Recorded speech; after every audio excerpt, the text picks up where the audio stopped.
paano daw magpaalam para makapag-tour or makapag-ride?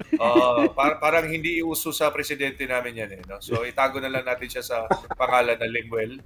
So yun, gusto ko lang malaman, some tips lang.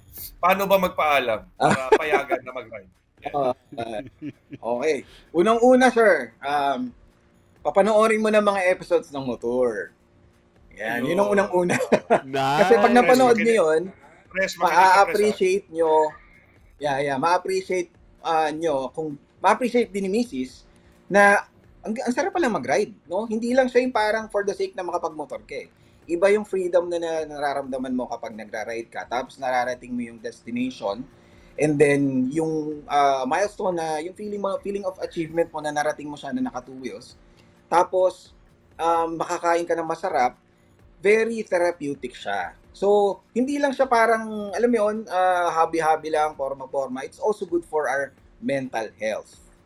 Yun ang nating explain sa kanya. And then, syempre, iba kapag salita mo lang, iba din kapag ipinapanood mo or ipinakita mo. Diba?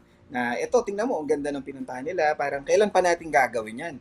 Pag masakit na yung kasukasuan natin, pag di na natin kaya magbiyahe. Ayun! So, ngayon pa lang gawin na natin noon. So, this is the best time. In fact, sir, di ba? In fact, isama mo, sir. Maganda yon.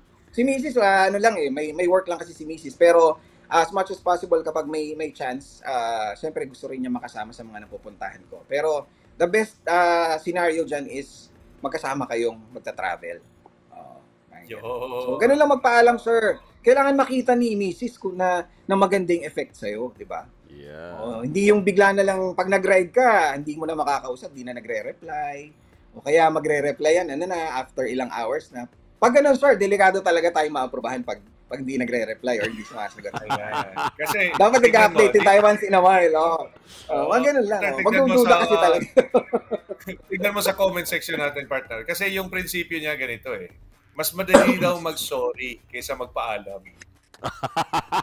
Ito, magpaalam pa pala. Kita mo. Easier to ask. It's easier to ask for forgiveness.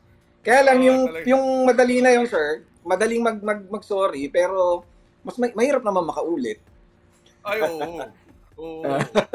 Totoo yan. Kaya, yan.